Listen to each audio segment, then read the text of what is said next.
is late. This is being posted on Wednesday night. It was supposed to be posted last Friday, but I recorded the video and then I sat down to edit later on, and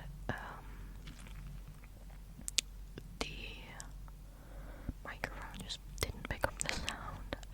I did not attempt to make another one over the weekend, so I'm very sorry. So this video is late, but this Friday you will get the second part, because I am trying to post a Christmas Carol reading every Friday up until Christmas time, where we hopefully finish it.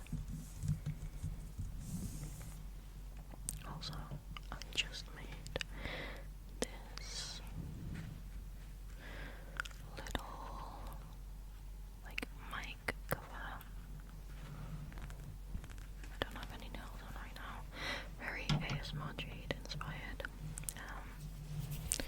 And I've got super glue like all over my fingers. And I've been trying to pick it off, so if you see anything like cracks on my fingers, that's what it is. I'm just going to get some chewing gum, because my mouth gets very dry when I talk for longer periods.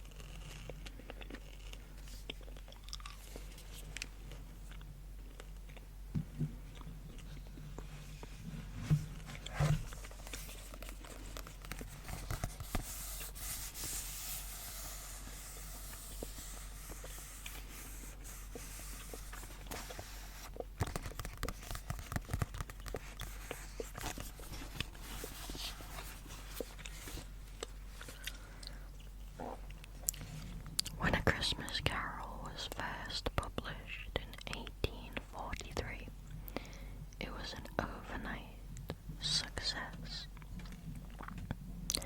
A celebration of Christmas, a tale of redemption, and a critique on Victorian society, Dickens's atmospheric novella follows the miserly penny-pinching Ebenezer Scrooge, who views Christmas as humbug.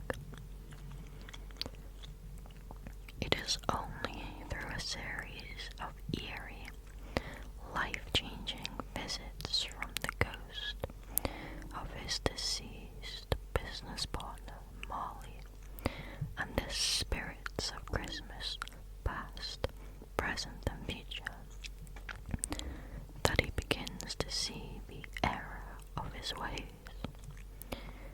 With heart-rending characters, rich imagery, and evocative language, the hopeful message of A Christmas Carol remains as significant today as when it was first published. Original illustrations by John Leach, with an afterword by Anna South.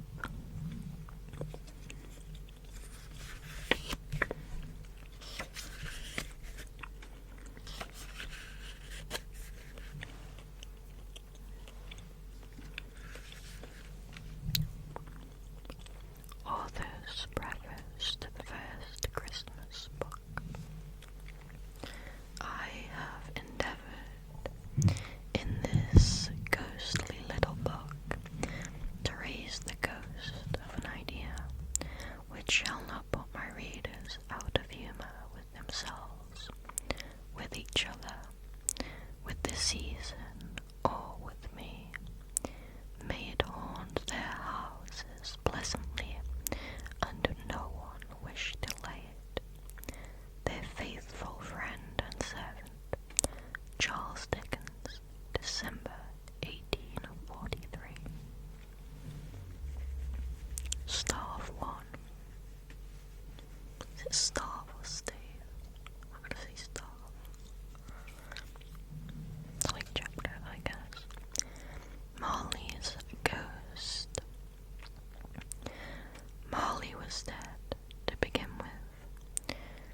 is no doubt whatever about that. The register of his burial was signed by the clergyman, the clerk, the undertaker, and the chief mourner. Scrooge signed it, and Scrooge's name was good upon change for anything he chose to put his hand to. Old Marley was dead as a doornail. Mind, I don't even mean to say that I know, of my own knowledge, what there is particularly dead about a doornail. I might have been inclined myself to regard a coffin nail as the deadest piece of ironmongery in the trade. But the wisdom of our ancestors is in the simile, and my unhallowed hands shall not disturb it, or the country's done for. You will therefore permit me to repeat emphatically that Marley was as dead as a doornail. Scrooge knew he was dead. Of course he did. How could it be otherwise? Scrooge and he were partners for I don't know how many years. Scrooge was his sole executor, his sole administrator, his sole assign, his sole residuary legatee, his sole friend and sole mourner. And even Scrooge was not so dreadfully cut up by the sad event, but that he was an excellent man of business on the very day of the funeral, and solemnized it with an undoubted bargain.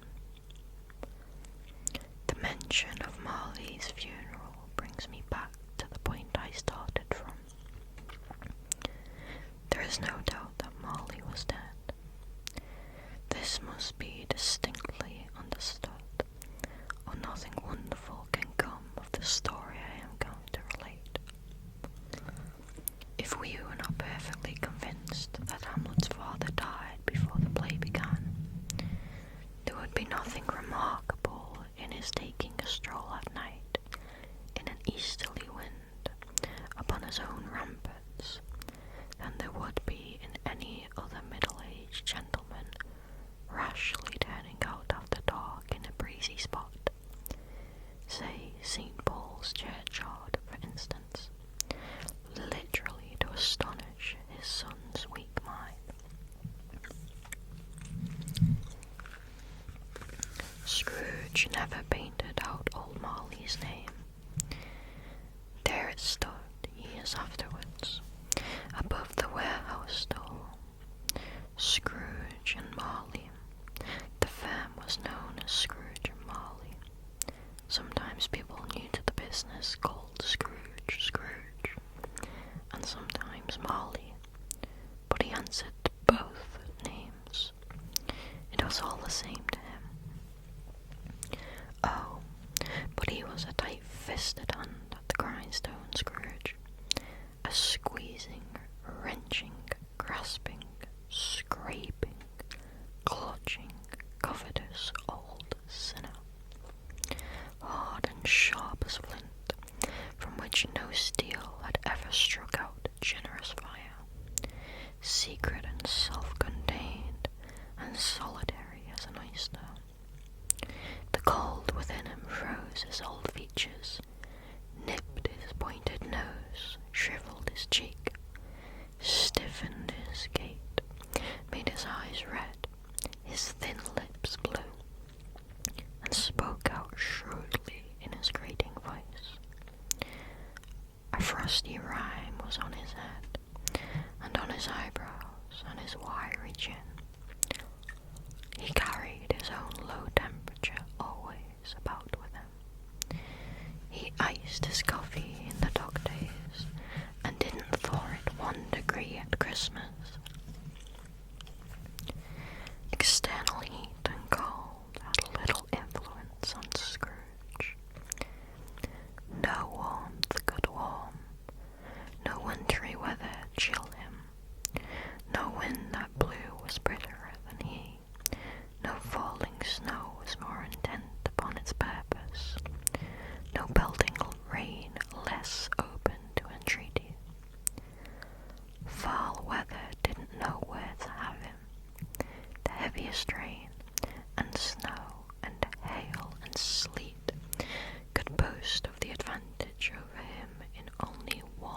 respect. They often came down handsomely, and Scrooge never did.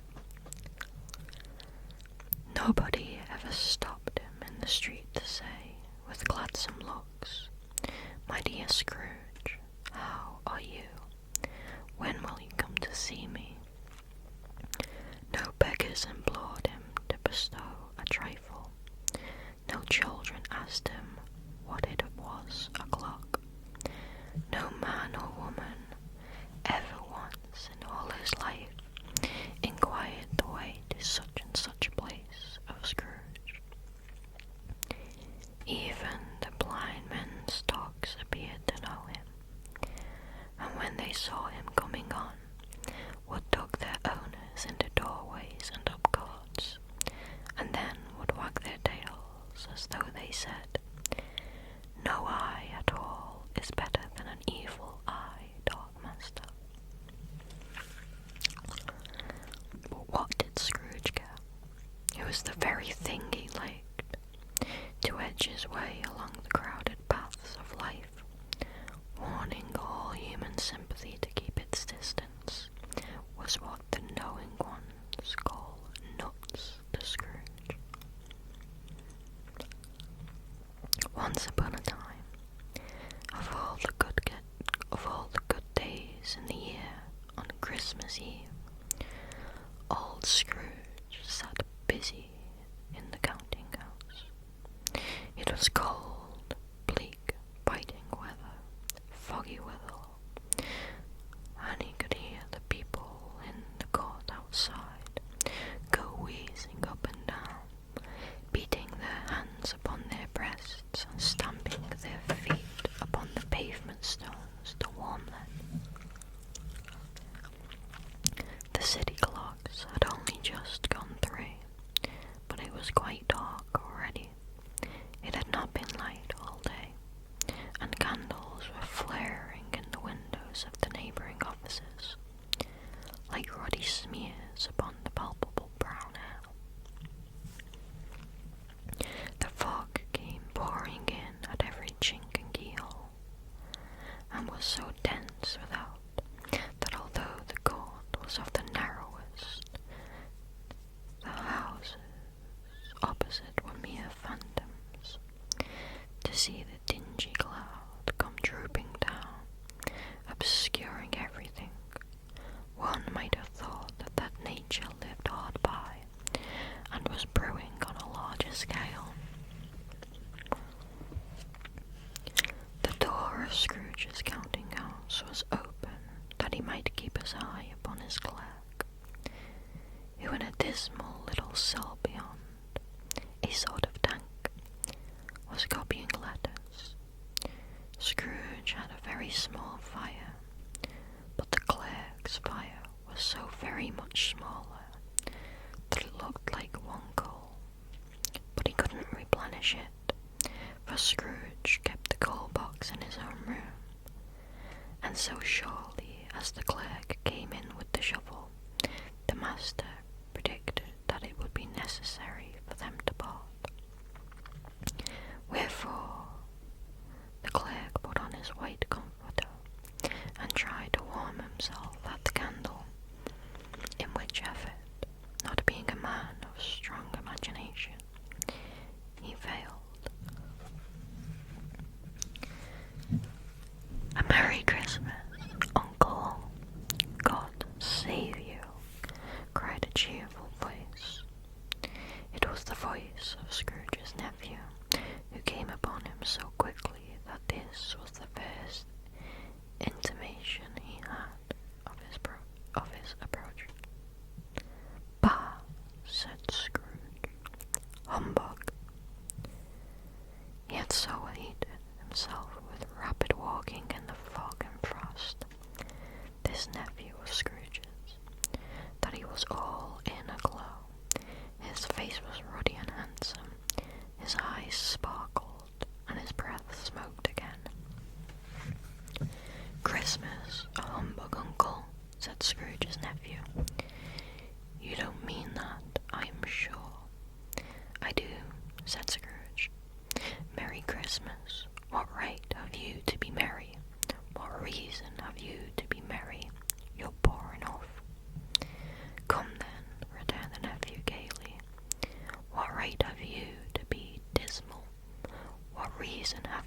be morose. You're rich enough. Scrooge, having no better answer ready on the spur of the moment, said "Bah!" again, and followed it up with "Humbug." "Don't be cross, uncle," said the nephew. "What else can I be?"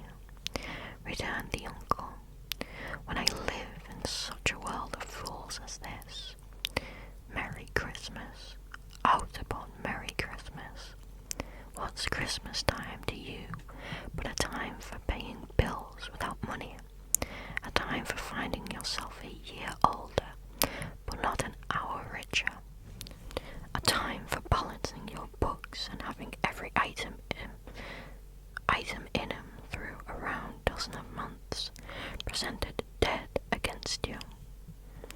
"If I could work my will," said Scrooge indignantly.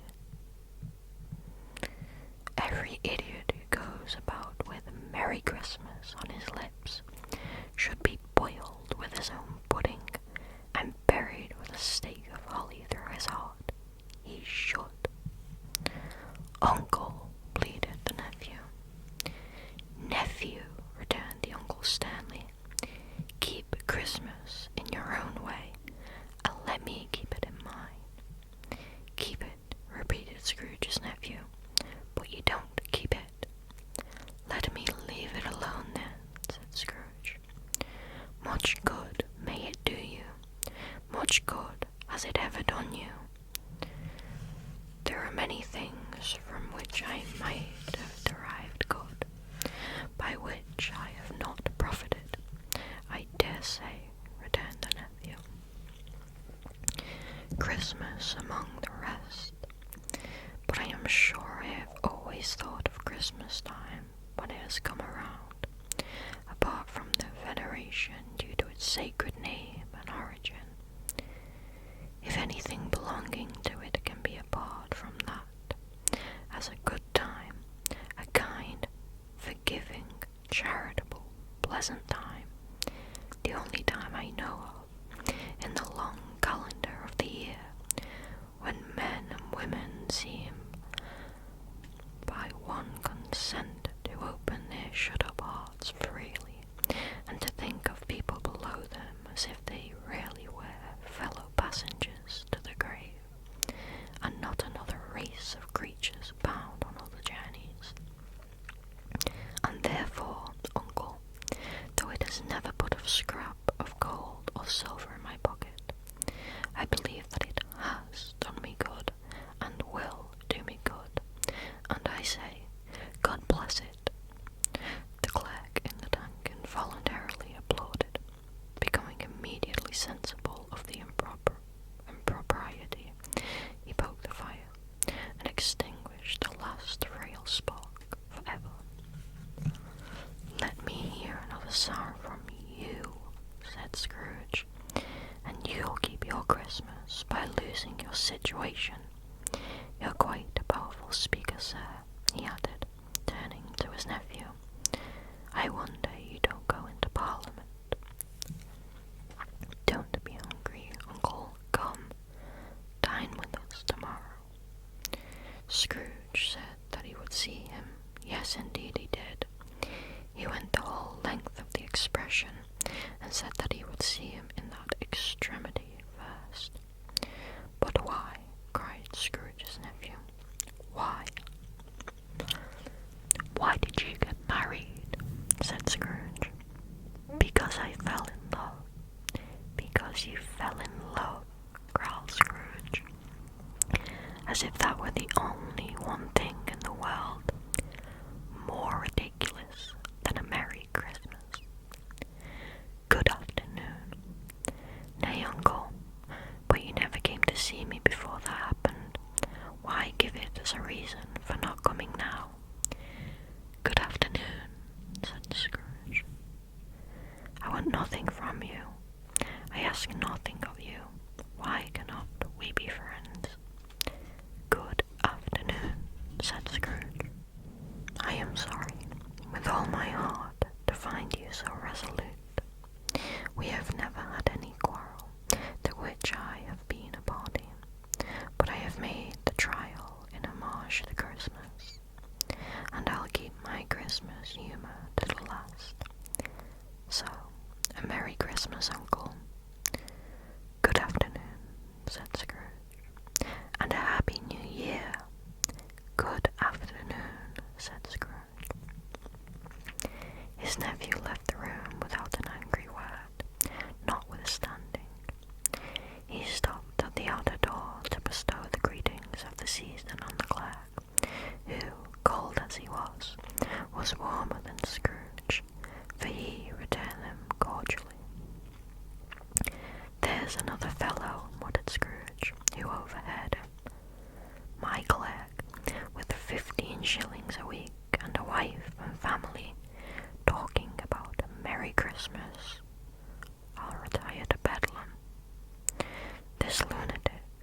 I've no doubt his liberality is well represented by his surviving partner, said the gentleman, presenting his credentials.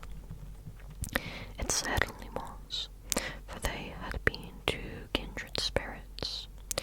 At the ominous word liberality, Scrooge frowned and shook his head and handed the credentials back.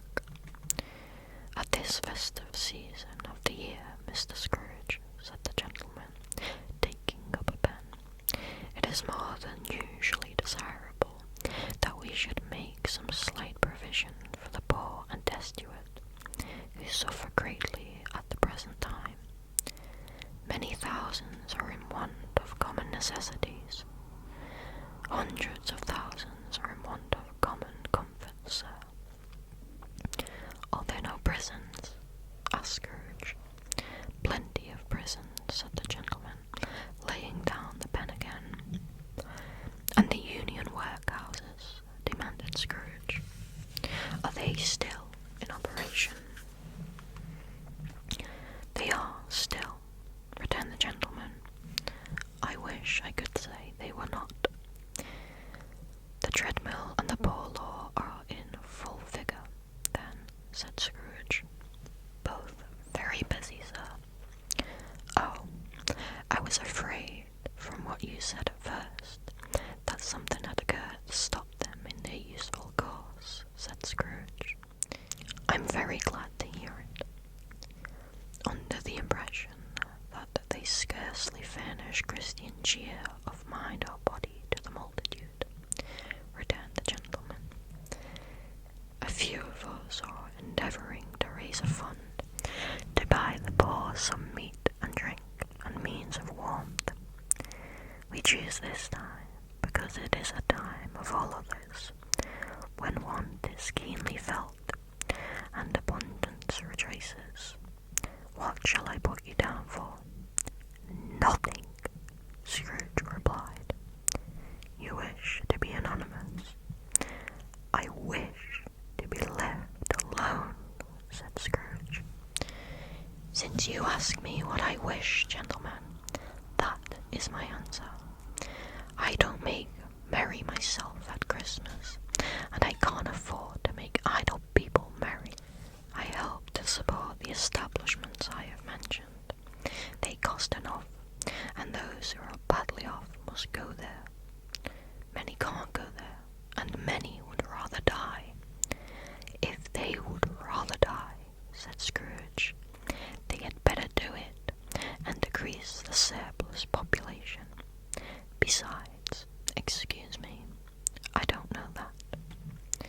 But you might know it, observed the gentleman. It's not my business, Scrooge returned. It's enough for a man to understand his own business and not to interfere with other people's. Mine occupies me constantly. Good afternoon, gentlemen. Seeing clearly that it would be useless to pursue their point, the gentleman withdrew. Scrooge resumed his labours with an improved opinion of himself, and in a more facetious temper than was usual with him.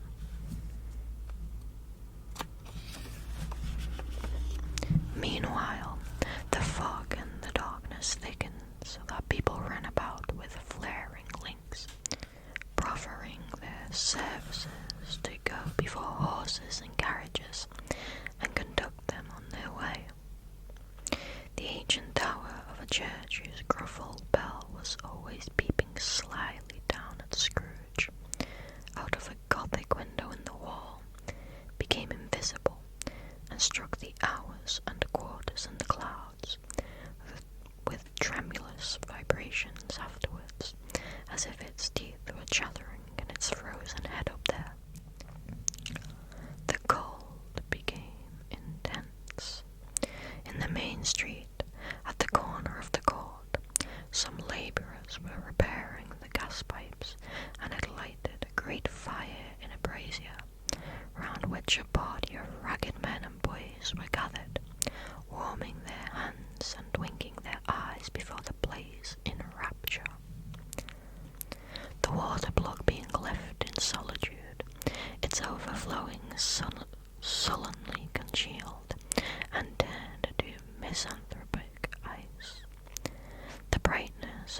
shops where holly sprigs and berries crackled in the lamplight of the windows, made pale faces ruddy as they passed.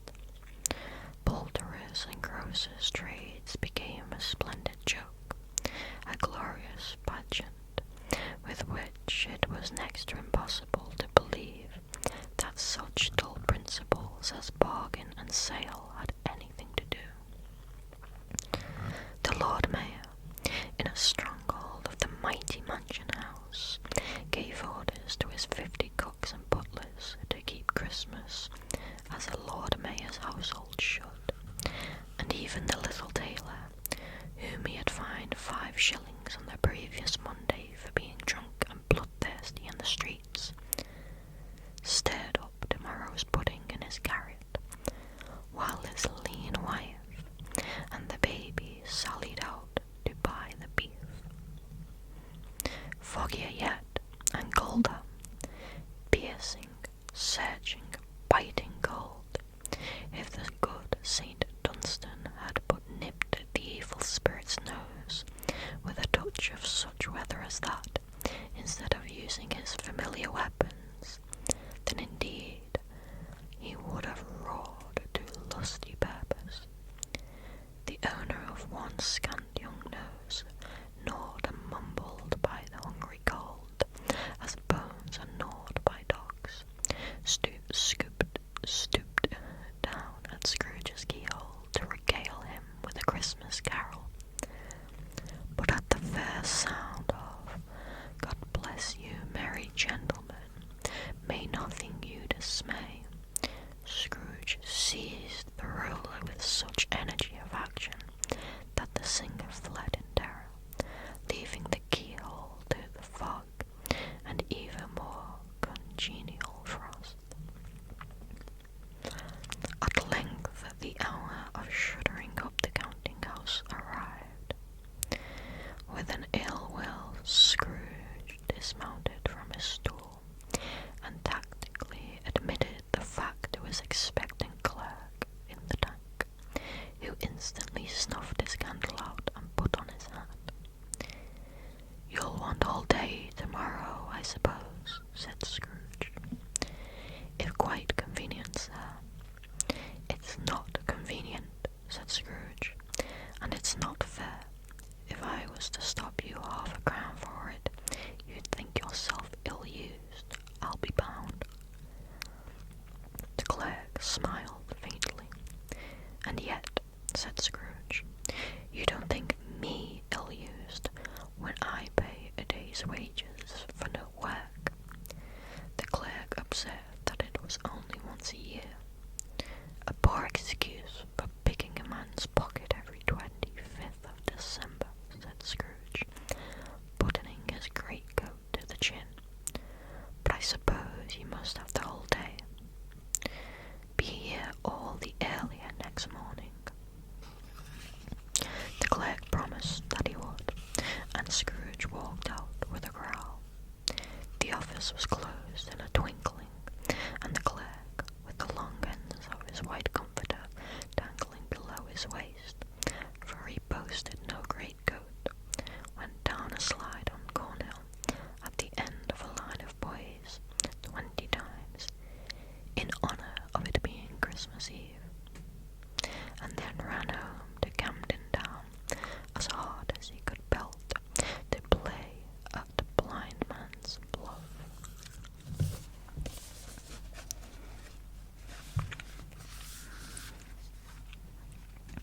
Scrooge took his melancholy dinner in his usually melancholy tavern, and having read all the newspapers, and beguiled the rest of the evening with his banker's book, went home to bed. He lived in chambers which had once belonged to his deceased partner. They were a gloomy suite of rooms in a lowering pile of a building up a yard, where it had so little business to be, though one could scarcely help fancying it must have run there when it was a young house. Playing at hide-and-seek with other houses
bold word, the corporation, alderman, and livery. Let it also be borne in mind that Scrooge had not bestowed one thought on Marley since his last mention of his 7 years dead partner that afternoon. And then let any man explain to me, if he can, how it happened that Scrooge, having his key in the lock of the door, saw in the knocker, without its undergoing any intermediate process of change, not a knocker, but Marley's face. Marley's face. It was not in impenetrable shadow, as the other objects in the yard were, but had a dismal light about it, like a bad lobster in a dark cellar. It was not angry or ferocious, but looked at Scrooge as Marley used to look, with ghostly spectacles turned up on its ghostly forehead. The hair was curiously stirred, as if by breath or hot air, and though the eyes were wide open, they were perfectly motionless. That, and its livid colour, made it horrible, but its horror seemed to be in spite of the face and beyond its control, rather than a part of its own expression. As Scrooge looked fixedly at this phenomenon, it was a knocker again. To say that he was not startled, or that his blood was not conscious of a terrible sensation to which it had been a stranger from infancy, would be untrue. But he put his hand upon the key he had relinquished, turned it sturdily, walked in, and lighted his candle. He did pause, with a moment's irresolution, before he shut the door, and he did look cautiously behind it first, as if he half expected to be terrified with the sight of Marley's pigtail sticking out into the hall. But there was nothing on the back of the door, except the screws and nuts that held the knocker on, so he said, "Boo, boo," and closed it with a bang. The sound resounded through the house like thunder. Every room above and every cask in the wine merchant's cellars below appeared to have a separate peal of echoes of its own. Scrooge was not a man to be frightened of echoes. He fastened the door and walked across the hall and up the stairs slowly too, trimming his candle as he went. He may talk vaguely about driving a coach and 6 up a good old flight of stairs, or through a bad young Act of Parliament, but I mean to say he might have got a hair's up that staircase and taken it broadwise, with the splinter bar towards the wall and the door towards the balustrades, and done it easy. There was plenty of width for that, and room to spare, which is perhaps the reason why Scrooge thought he saw a locomotive hearse going on before him in the gloom. Half a dozen gas lamps out of the street wouldn't have lighted the entry too well, so you may suppose that it was pretty dark with Scrooge's dip. Up Scrooge went, not caring a button for that. Darkness is cheap, and Scrooge liked it. But before he shut his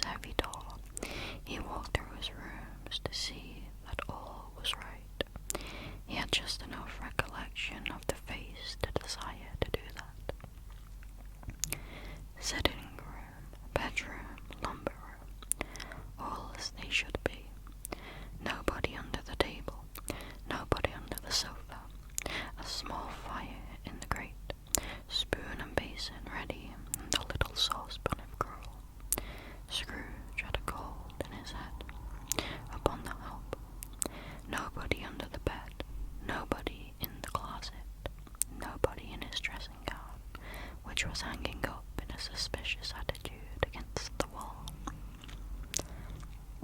Lumber room as usual. Old fire guards, old shoes, 2 fish baskets, washing stand on 3 legs, and a poker. Quite satisfied, he closed his door and locked himself in, double-locked himself in, which was not his custom. Thus secured against surprise, he took off his cravat, put on his dressing gown and slippers, and his nightcap, and sat down before the fire to take his gruel. It was a very low fire indeed, nothing on such a bitter night. He was obliged to sit close to it, and brood over it, before he could extract the least sensation of warmth from such a handful of fuel. The fireplace was an old one, built by some Dutch merchant long ago, and paved all around with quaint Dutch tiles, designed to illustrate the scriptures. There were Cains and Abels, Pharaoh's daughters, queens of Sheba, angelic messengers descending through the air on clouds like featherbeds, Abrahams, Belshazzars, apostles putting off to sea in butter boats, hundreds of figures to attract his thoughts, and yet the face of Marley, 7 years dead, came like the ancient prophet's rod, and swallowed up the whole. If each smooth tile had been a blank at first, with power to shape some picture on its surface from the disjointed fragments of his thoughts, there would have been a copy of old Marley's head on every one. "Humbug," said Scrooge, and walked across the room. After several turns, he sat down again. As he threw his head back in the chair, his glance happened to rest upon a bell, a disused bell that hung in the room, and communicated for some purpose now forgotten with a chamber in the highest story of the building. It was with great astonishment, and with a strange, inexplicable dread, that as he looked, he saw this bell begin to swing.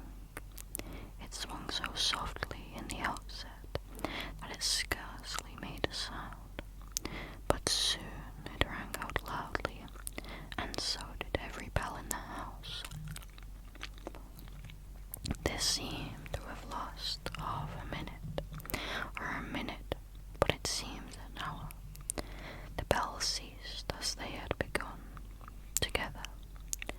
They were succeeded by a clanking noise, deep down below, as if some person were dragging a heavy chain over the casks in the wine merchant's cellar. Scrooge then remembered to have heard that ghosts in haunted houses were described as dragging chains.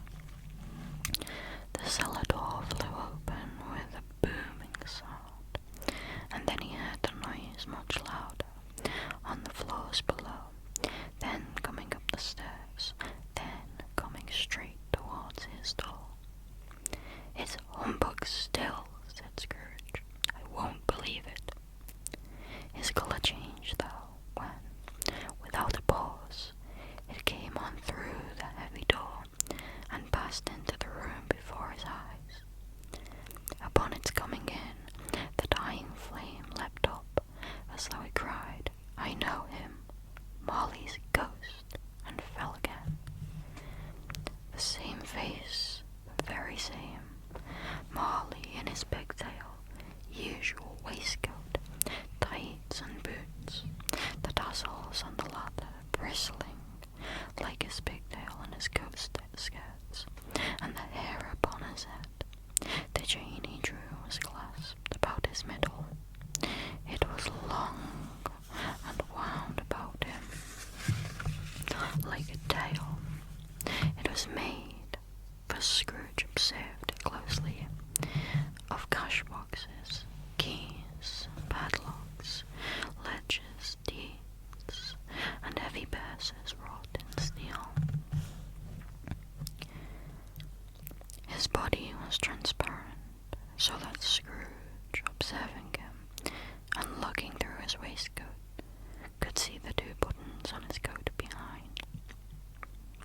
Scrooge had often heard it said that Marley had no bowels, but he had never believed it until now. No, nor did he believe it even now, though he looked the phantom through and through, and saw it standing before him, though he felt the chilling influence of its death-cold eyes, and marked the very texture of the folded kerchief bound about its head and chin, which wrapper he had not observed before. He was still incredulous, and fought against his senses. "How now?" said Scrooge, caustic and cold as ever. "What do you want with me?" "Much," Molly's voice, no doubt about it. "Who are you?" "Ask me who I was." "Who were you then?" said Scrooge, raising his voice. "You're particular, for a shade." He was going to say, "to a shade," but substituted this as more appropriate. "In life I was your partner, Jacob Marley." Can you sit down?" asked Scrooge, looking doubtfully at him. "I can."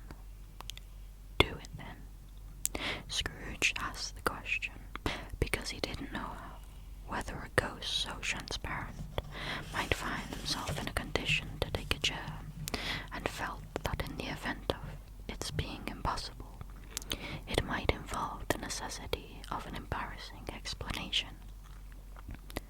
But the ghost sat down on the opposite side of the fireplace, as if he were quite used to it. "You don't believe me," observed the ghost. "I don't," said Scrooge. "What evidence would you have of my reality beyond that of your senses?" "I don't know," said Scrooge. "Why do you doubt your senses?" "Because," said Scrooge, "a little thing affects them. A slight disorder of the stomach makes them cheats. He may be an undigested bit of beef, a blot of mustard, a crumb of cheese, a fragment of an underdone potato. There's more of gravy than of grave about you, whatever you are." Scrooge was not much in the habit of cracking jokes, nor did he feel, in his heart, by any means waggish then. The truth is that he tried to be smart as a means of distracting his own attention and keeping down his terror, for the spectre's voice disturbed the very marrow in his bones. To sit staring at those fixed, glazed eyes in silence for a moment would play, Scrooge felt, the very deuce with him. There was something very awful, too, in the spectre's being provided with an infernal atmosphere of its own. Scrooge could not feel it himself, but this was clearly the case, for though the ghost sat perfectly motionless, its hair and skirts and tassels were still agitated as by the hot vapour from an oven. "You see this toothpick," said Scrooge, returning quickly to the charge, for the reason just assigned, and wishing, though it were only for a second, to divert the vision's stony gaze from himself. "I do," replied the ghost. "You are not looking at it," said Scrooge. "But I see it," said the ghost, notwithstanding. "Well," returned Scrooge, "I have but to swallow this, and be for the rest of my days persecuted by a legion of goblins, all of my own creation. Humbug, I tell you, humbug." At this the spirit raised a frightful cry, and shook its chain with such a dismal and appalling noise that Scrooge held on tight to his chair to save himself from falling in a swoon. But how much greater was his horror when the phantom taking off the bandage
observed, in a business-like manner though, with humility and deference. "Slow," the ghost repeated. "7 years dead," mused Scrooge, "and travelling all the time." "The whole time," said the ghost. "No rest, no peace, incessant torture of remorse." "You travel fast," said Scrooge. "On the wings of the wind," replied the ghost. "You might have got over a great quantity of ground in 7 years," said Scrooge. The ghost, on hearing this, set up another cry and clanked its chain so hideously in the dead silence of the night that the ward would have been justified in indicating it for a nuisance. "Oh, captive bound and double-ironed," cried the phantom, "not to know that ages of incessant labour by immortal creatures, for this earth must pass into eternity before the good of which it is susceptible is all developed. Not to know that any Christian spirit, working kindly in its little sphere, whatever it may be, will find its mortal life too short for its vast means of usefulness. Not to know that no space of regret can make amends for one's life's opportunity misused. Yet such was I. Oh, such was I. But you were always a good man of business, Jacob," faltered Scrooge, who now began to apply this to himself. "Business!" cried the ghost, wringing his hands again. "Mankind was my business. The common welfare was my business. Charity, mercy, forbearance, and benevolence were all my business. The dealings of my trade were but a drop of water in the comprehensive ocean of my business." It held up its chain at arm's length, as if that were the cause of all its unavailing grief, and flung it heavily upon the ground again. "At this time of the rolling year," the spectre said, "I suffer most. Why did I walk through crowds of fellow beings with my eyes turned down, and never to raise them to that blessed star which led the wise men to a poor abode, where the noble homes to which its light would have conducted me?" Scrooge was very much dismayed to hear the spectre going on at this rate, and began to quake exceedingly. "Hear me," cried the ghost. "My time is nearly gone." "I will," said Scrooge, "but don't be hard upon me. Don't be flowery, Jacob, pray. How is it that I appear before you in a shape that you can see? I may not tell. I have sat invisible beside you many and many a day." It was not an agreeable idea. Scrooge shivered and wiped the perspiration from his brow. "That is no light part of my penance," pursued the ghost. "I am here tonight to warn you that you have yet a chance and hope of escaping my fate, a chance and hope of my recurring Ebenezer." "You were always a good friend to me," said Scrooge. "Thank ye." "You will be haunted," resumed the ghost, "by 3 spirits." Scrooge's countenance fell almost as low as the ghost's had done. "Is that the chance and hope you mentioned, Jacob?"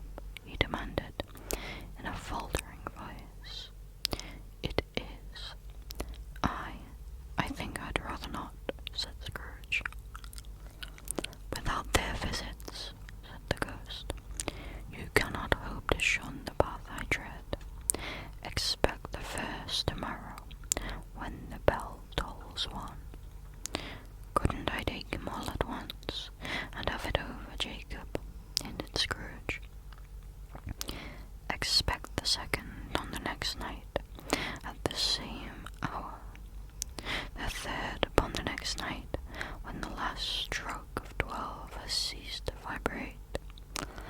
Look to see me no more, and look for that, for your own sake. You remember what has passed between us.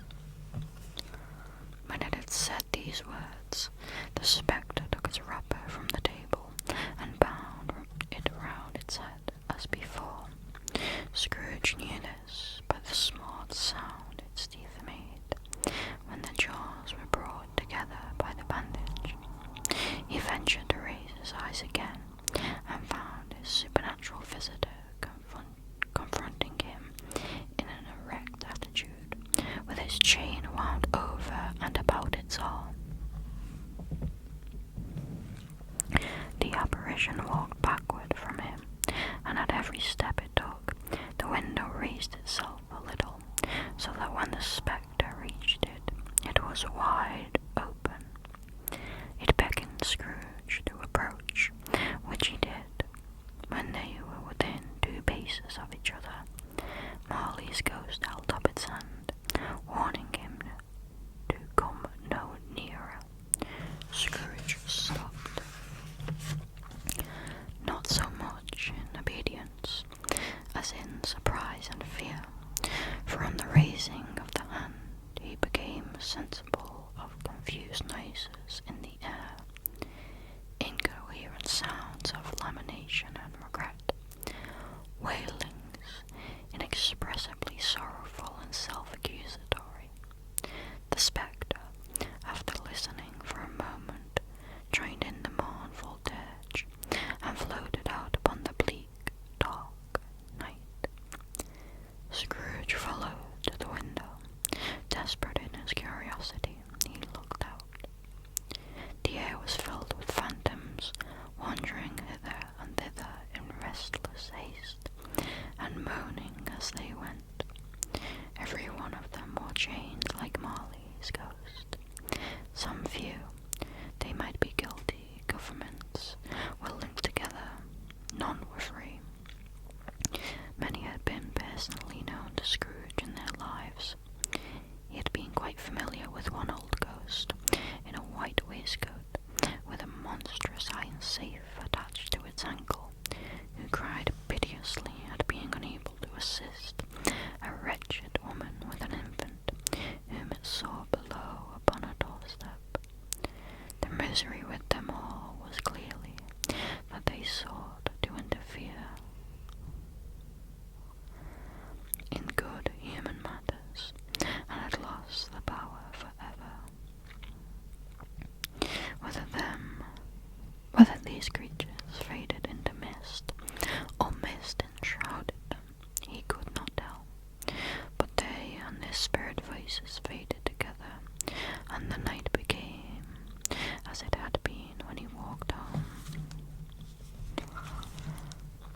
Scrooge closed the window and examined the door by which the ghost had entered. It was double locked, as he had locked it with his own hands, and the bolts were undisturbed.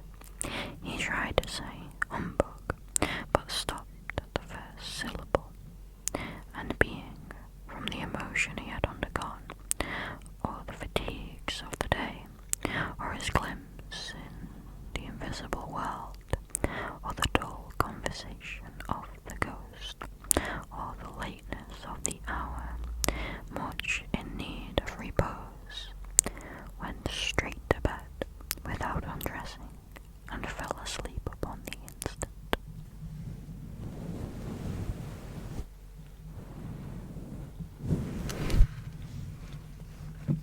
I think that is the perfect place